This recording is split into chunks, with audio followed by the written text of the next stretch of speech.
Hi friends, welcome to CNR English Academy. இன்னைக்கு வீடியோவில் SGT dead paper 1 and 2 12th ஸ்டாண்டர்டோட இங்கிலீஷில் இருக்கக்கூடிய இம்பார்ட்டண்ட் MCQs ஆல்ரெடி வந்து நம்ம 11th ஸ்டாண்டர்ட் அண்ட் 12th ஸ்டாண்டர்டுக்கு தனித்தனியாக ஆத்தர்ஸ் இன்ஃபோ வந்து கொடுத்துருப்போம். போயம்க்கு, சப்ளிமெண்ட்ரிக்கு, ப்ரோஸ் பார்ட்டுக்கு இதுக்கு எல்லாமே வந்து தனித்தனியாக இன்ஃபோஸ் கொடுத்துருப்போம். இப்போ எக்ஸாமுக்கு டைம் கொஞ்சம் கொஞ்சமாக கம்மியாகிட்டே வர்றதுனால இந்த மாதிரி MCQs டைப்ஸில் இருக்கும்போது ஆல்ரெடி நீங்கள் படிச்சிருந்தீங்கன்னு சொன்னால் அந்த போர்ஷன்ஸை வந்து நீங்கள் அப்படியே வந்து செக் பண்ணலாம், எந்த அளவுக்கு உங்களுக்கு வந்து கொஸ்டின்ஸ் தெரியுது அப்படின்றதுக்காக. அண்டு அதோடு மட்டும் இல்லை, ரிலேட்டட் பாயிண்ட்ஸும் நம்ம கொடுத்துருப்போம். ஸோ தட் உங்களுக்கு ரிவிஷனுக்குமே அது வந்து ஹெல்ப்ஃபுல்லாக இருக்கும் அப்படின்றதுக்காக தான். Okay, on that fine note move on to the topic. First question. Archibald Joseph Cronin was a dash novelist. American, Irish, Scottish and French. இதோட கரெக்ட் ஆப்ஷன் சி, ஸ்காட்டிஷ். அதுக்கு ரிலேட்டடான இன்ஃபர்மேஷன்ஸை பார்க்கலாம். A.G. Cronin was a Scottish novelist, dramatist and physician. பொதுவாக ஒரு ஆத்தரை பற்றி கேட்கும்போது அவர் எந்த நாட்டை சேர்ந்தவராக இருப்பார் அப்படின்னு சொல்லி கண்டிப்பாக ஒரு கொஸ்டின் நமக்கு உண்டு. ஆனால் அது யார் அப்படின்றது தான் தெரியாது இல்லையா? ஏன்னா 6 ப்ரோஸு, 6 சப்ளிமெண்ட்ரி, 6 போயமு, அந்த மாதிரி 11th and 12th 18 + ஒரு 18 36 ஆத்தர்ஸோட இன்ஃபர்மேஷன்ஸ் தெரியுது நமக்கு. கன்ஃபார்மாக வந்து அவங்களோட நாடுகள்லாம் வந்து எந்த நாட்டை சேர்ந்தவங்க அப்படின்றத இன்ஃபோ கரெக்டாக தெரியுது அப்படின்னு சொன்னால் அவங்க எப்படி கேட்டாலும் உங்களுக்கு ஒரு மார்க் இருக்குது அவுட் ஆஃப் 30ல். ஸோ அது டெட்டாக இருக்கட்டும், SGTயாக இருக்கட்டும், எப்படி இருந்தாலும் அதுக்கு தான் வந்து நம்ம ஃபஸ்ட்டு வந்து அந்த கண்ட்ரியை வந்து முதல்ல வந்து படிங்க அப்படின்னு சொல்கிறது. Okay, next info. The Citadel and the keys of the Kingdom. இந்த பர்டிகுலர் ஒர்க்கு பார்த்திங்கன்னா அது வந்து ஒரு successful film and were adapted for radio and television. இப்படி கூட கேட்கலாம், அவரோட எந்த ஒர்க்கு வந்து சக்ஸஸ்ஃபுல்லாக ரேடியோ அண்ட் டெலிவிஷனுக்காக எடுத்தது அப்படின்னு சொல்லி கேட்டாங்கன்னா that Citadel and the keys of the Kingdom, இது ஞாபகம் இருக்கணும். அதுக்கப்புறம் கண்ட்ரி டாக்டர் அப்படின்றது அவரோட நாவல்லாம். அது வந்து adapted for a long running BBC radio and TV series. Radio and television கேட்டாங்கன்னா the Citadel and the keys of the kingdom. Country doctor கேட்டாங்கன்னா BBC radio and TV series. இது வந்து ஞாபகம் வரணும். அதோடு மட்டும் இல்லை, இவர் வந்து பார்த்திங்கன்னா 20th செஞ்சுரியோட மிக முக்கியமான ரினவுண்டு ஸ்டோரி டெல்லராகவும் இருந்திருக்காரு. ஓகே, செகண்ட் கொஸ்டின் பார்க்கலாம். Identify the work of Edwin Muir. Options பாருங்கள். The castle or Catherine Audrey, all the world's stage, Ulysses. So இதை நம்ம பார்க்கும்போதே நமக்கு வந்து தெரிஞ்சிடணும். ரொம்ப ஈஸியான ஒரு கொஸ்டின் இல்லைங்களா? ஸோ 12th இருக்கக்கூடிய ஃபஸ்ட்டு போயம் த கேசில். அஃப்கோர்ஸ் நீங்கள் சொன்ன ஆன்சர் கரெக்டு. ஆப்ஷன் ஏ, த கேசில் அப்படின்றது தான் கரெக்ட் ஆப்ஷன். ஓகே, இதுக்கு ரிலேட்டடான இன்ஃபோ பார்க்கலாம். ஸோ நான் ஏற்கனவே சொன்ன மாதிரி அவர் எந்த நாட்டை சேர்ந்தவர், இந்த போயட் எட்வின் மூர் வந்து ஒரு Scottish போயட்டு. His collections, variations on a time theme, The Narrow Place, The Voyage and Other Poems, The Labyrinth, One Foot in Eden, இதெல்லாம் வந்து அவரோட கலெக்ஷன்ஸு. வேறு ஏதாவது ஒரு ஒர்க்கு கொடுத்துட்டு இதில் எது அவர் எழுதலை அப்படின்னு கேட்டால் நமக்கு இந்த எல்லா ஒர்க்குமே வந்து தெரிஞ்சிருக்கணும். அப்போ தான் வந்து அவர் எது எழுதலை அப்படின்றத நம்மளால் கண்டுபிடிக்க முடியும். ஓகே, நெக்ஸ்ட் கொஸ்டின் பார்க்கலாம். Identify who is the Russian author often cited as pinnacles of realist fiction. Options: Ian Martel, Robert Arthur, Ray Bradbury, Leo Tolstoy. Of course, correct option வந்து option D, Leo Tolstoy. So அப்போ அடுத்து இருக்கக்கூடிய ஆப்ஷன்ஸ்லாம் வந்து நீங்களே வந்து யோசித்து பார்க்கலாம். யான் மார்டல் அப்படின்னு சொல்லும்போது உங்களுக்கு ஞாபகம் வரணும், ஆமாம், லைஃப் ஆஃப் பை சப்ளிமெண்ட்ரியில் 12th கொடுத்துருக்கக்கூடிய ஒரு ஒர்க்கு. அடுத்து ராபர்ட் ஆர்த்தர் அப்படின்னு சொல்லும்போது த மிட்நைட் விசிட்டர் அப்படின்னு ஒரு சப்ளிமெண்ட்ரி எழுதியிருப்பாங்க. அடுத்து ரே பிராட்பரி அப்படின்னு சொல்லும்போது ஆல் சம்மர் இன் எ டே. இது வந்து இவங்க எழுதின சப்ளிமெண்ட்ரிஸ். அஃப்கோர்ஸ் இந்த கொஸ்டின் பார்த்திங்கன்னா இதோட ஆப்ஷன்ஸ் எல்லாமே வந்து சப்ளிமெண்ட்ரி ஆத்தர்ஸே வந்து நம்ம கொடுத்துருப்போம். ஸோ ஜஸ்ட்டு அந்த கண்டென்ட் பேஜ் நீங்கள் படிச்சிருந்தீங்க அப்படின்னு சொன்னால் கூட நம்மளால் ஈஸியாக வந்து மார்க்ஸ் வாங்க முடியும். ஸோ இதோட கரெக்ட் ஆப்ஷன் நான் ஏற்கனவே சொன்ன மாதிரி option D, Leo Tolstoy. So Leo டால்ஸ்டாயோட இன்ஃபர்மேஷன் பார்க்குறோம். லியோ டால்ஸ்டாய் ஒரு ரஷ்யன் போயட்டு. அவரோட பெஸ்ட்டு நோன் நாவல்ஸ் பார்த்திங்கன்னா வார் and peace and Anna Karenina, the death of Ivan Ilyich, family happiness, Hadji Murat அப்படின்றதெல்லாம் வந்து அவரோட best novels. Of course Leo Tolstoy அப்படின்னு சொல்லும்போது ஒரு ஃபேமஸான பெஸ்ட்டு நோன் ரஷ்யன் ஆத்தரு. அதே மாதிரி அவர் வந்து நியூமரஸ் ஃபிலாசபிக்கல் எஸ்ஸேஸும் எழுதியிருக்கிறாரு. அண்ட் அவரை பற்றி ஒரு கொஸ்டினும் இருக்குது. அந்த கொஸ்டின் பார்க்கும்போது நம்ம இன்னும் டீட்டெயில்டாகவே அந்த இன்ஃபோஸை பார்க்கலாம். ஓகே, நெக்ஸ்ட்டு கொஸ்டின் பாருங்கள். Who is the novelist better known by his pen name George Orwell? Options: Eric Arthur Blair, Toru Dutt, Edmund Hillary, A G Gardiner. Correct option A, Eric Arthur Blair. So இந்த particular question PGTRB இங்கிலீஷ்லேயே கேட்ட ஒரு கொஸ்டின். அந்த அளவுக்கு இம்பார்ட்டண்ட்டான ஒரு கொஸ்டின். ஒய் நாட் 11th and 12thலேயுமே வந்து உங்களுக்கு கேட்டிருக்காங்க. ஸோ இவரோட இன்ஃபோஸ் பார்க்கலாம். ஜார்ஜ்வெல் ஒரு இங்கிலீஷ் நாவலிஸ்ட்டு அண்டு எஸ்ஏயிஸ்ட்டு, அதே மாதிரி ஒரு ஜேர்னலிஸ்ட்டு அண்டு கிரிட்டிக். அடுத்து பாலிமிக்கல் ஜேர்னலிசம் அப்படின்னு சொன்னால் ஒரு சர்ச்சைக்குரிய, அதே மாதிரி ஒரு விவாதத்திற்குரிய ஒரு ஜேர்னலிசம் ரிலேட்டடானது. அதே மாதிரி டெமோக்ராட்டிக் சோஷியலிசமோட இவரோட ஒர்க் வந்து நிறைய வந்து ரிலேட் ஆகிருக்கும்.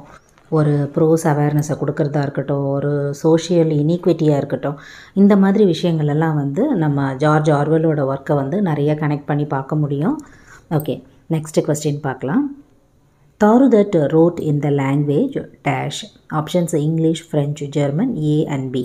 Correct option D, A and B. இவங்களோட இன்ஃபோஸ் பார்க்கலாம். அஃப்கோர்ஸ் டாருடட் ஒரு பெங்காலி போயட்டு. ஆனால் அவங்க எழுதின லாங்குவேஜ் வந்து பார்த்திங்கன்னா இங்கிலீஷ் அண்டு ஃப்ரெஞ்சு. கொஸ்டினை வந்து நீங்கள் நல்லா வந்து படிக்கணும்.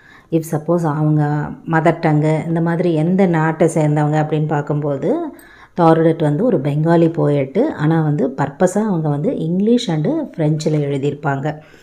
Well known collections of poems with the title Ancient Ballads and Legends of Hindustan. இந்த கலெக்ஷன் தான் அவங்களோட well known collections of poems. இந்த மாதிரி கூட வந்து கொடுத்துட்டு கேட்டுருவாங்க. ஏன்ஷியன்ட் பேலட்ஸ் அப்படின்றது யாரோட well known collection of poems, அந்த மாதிரி டைட்டில் வந்து எந்த போயட்டுக்கு இருக்குது அப்படின்னு சொல்லி டாருடட், சரோஜினி நாயுடு, அந்த மாதிரி இந்தியன் ஆத்தர்ஸை வந்து கேட்டுருவாங்க. ஸோ தட் நமக்கு அது தெரியணும். அண்டு ப்ரிஸ்கிரைப்டு உங்களுக்கு பார்த்தீங்கன்னா அவர் கசுரினா ட்ரீ இல்லையா, அவர் casuarina tree included in her miscellaneous poem. இதர கவிதைகளில் வந்து இந்த அவர் கசுரினா ட்ரீ அப்படின்ற போயம் வந்து சேர்க்கப்பட்டிருக்குது. Okay, next question. Who is the author received 36 international awards? Options: AG Cronin, doctor Christian Barnard, Ki Rajanarayanan, Alfred tennessine. So இந்த ஆப்ஷன்ஸை பார்க்கும்போதே கி ராஜநாராயணனை பார்க்கும்போது உங்களுக்கு தெரியணும் அவர் வந்து ஒரு ப்ரோஸ் ரைட்டராக கொடுத்துருப்பாங்க. ஸோ அவர் இதில் வரமாட்டார், இந்த ஆப்ஷனுக்குள்ளே. ஸோ அஃப்கோர்ஸ் கரெக்ட் ஆப்ஷன் பார்த்திங்கன்னா ஆப்ஷன் பி, டாக்டர் கிறிஸ்டியன் பர்னார்டு. அவரோட இன்ஃபோ பார்க்கலாம். கிறிஸ்டியன் நீத்லிங் பர்னார்டு சவுத் ஆஃப்ரிக்காவை சேர்ந்தவர். அவரோட ஃபுல் நேம் வந்து கிறிஸ்டியன் நீத்லிங் பர்னார்டு அப்படின்றது. ஒரு இடத்துல பிஇஆர் கொடுத்துருக்காங்க, ஒரு இடத்துல வந்து பிஏஆர் கொடுத்துருக்காங்க. அது பார்க்கணும். டெக்ஸ்ட் புக்கில் இப்படி தான் உங்களுக்கு வந்து கொடுத்துருக்காங்க. Okay, he penned 14 books and 235 scientific articles. 14 book, 235 scientific articles வந்து எழுதியிருக்காங்க. And a pioneer in cardiac surgery. Of course நம்ம ஆல்ரெடி பார்த்துருக்கோம் இல்லைங்களா, டாக்டர் பெர்னார்ட் அப்படின்னு சொல்லும்போது அவர் தான் கார்டியாக் சர்ஜரியோட தொடக்கமாக இருந்திருக்கிறாரு. அடுத்து ஒரு 11 ஹானரரி டாக்டரேட்ஸ் வந்து வாங்கியிருக்கிறாங்க. அதே மாதிரி கொஸ்டினில் கேட்டது போல் ஒரு 36 இன்டர்நேஷ்னல் அவார்ட்ஸை வந்து வின் பண்ணியிருக்காங்க. ஸோ முக்கியமான ஒரு author. Next question. Cronin's novella dash was adapted for a long running BBC radio and TV series. Options: country doctor, the mistress traveller, outlander, knots and crosses. Correct option A, country doctor. இந்த novella அப்படின்றது வந்து பார்த்திங்கன்னா இந்த cinema, TV, web series இது சார்ந்ததாக இருக்கும். நாவெல்லா அப்படின்றது வந்து பேப்பர் அண்ட் பென்னோட ரிலேட்டடாக இருக்கும், நமக்கு தெரியும். அண்ட் இதோட ரிலேட்டட் இன்ஃபர்மேஷன் பார்க்குறோம். ஆல்ரெடி நம்ம பார்த்த ஒரு ஆத்தர் தான் இல்லைங்களா. The Citadel and the keys of the kingdom successful film and were adapted for radio and television. நம்ம ஃபஸ்ட்டே வந்து பார்த்தோம், ஏஜி க்ரோனினை பற்றி பார்க்கும்போது இந்த இன்ஃபோஸ் பார்த்தோம். அதிலிருந்து கேட்ட ஒரு கொஸ்டின் இது. ஓகே, நெக்ஸ்ட்டு பாருங்கள். which is not the collections of Edwin Moore. Options are the narrow place, consider the lilies, the labyrinth, one foot in Eden. அதாவது இதில் வந்து எட்வின் மூரோட கலெக்ஷனில் இல்லாதது எது அப்படின்னு கேட்குறாங்க. இப்போ எட்வின் மூரை பற்றி நம்ம முன்னாடியே பார்த்தோம், அவரோட ஒர்க்கெல்லாம் எது அப்படின்னு சொல்லி. அஃப்கோர்ஸ் நீங்கள் புக்கில் பார்க்கலனா கூட இப்போ நம்ம பார்த்த இன்ஃபோஸை வச்சுமே கூட உங்களால் ஆன்சர்ஸ் நீங்கள் இந்த டைமுக்கு கெஸ் பண்ணியிருப்பீங்கன்னு நினைக்கிறேன்.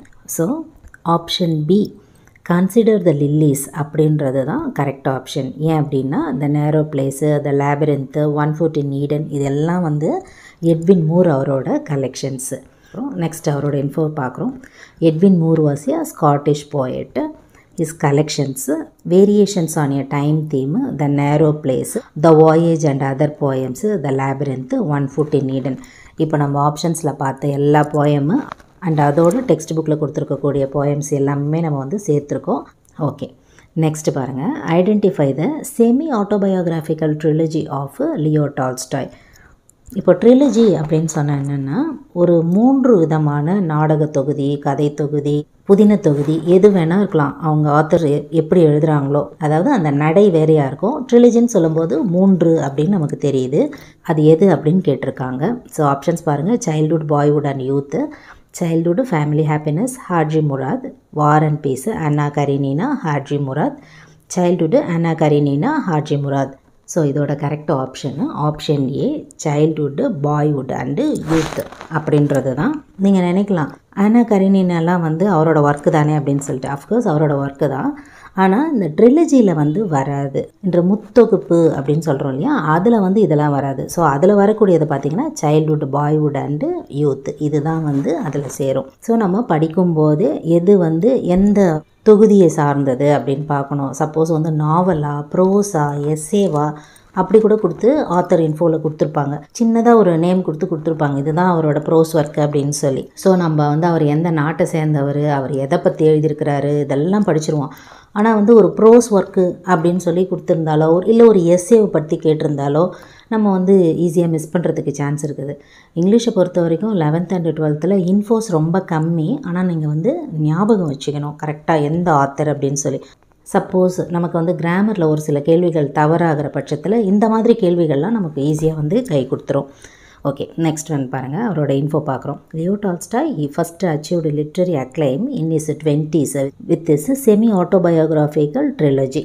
எப்போது அவரோட 20வது வயதுகளிலேயே. அடுத்து அவரோட best known novels war and peace and Anna Karenina, the death of Ivan Ilyich, family happiness, Hadji Murat. So best novels வேறு, ட்ரிலஜி அப்படின்றது வேறு அப்படின்றதுக்காகவே மறுபடியும் தனியாக அந்த இன்ஃபோவும் நம்ம சேர்த்துருக்கோம். Okay, next question. Identify the allegorical novella of George Orwell. George Orwell ஞாபகம் வருதுங்களா? எரிக் ஆர்த்தர் பிளேர் பார்த்தோம் இல்லைங்களா?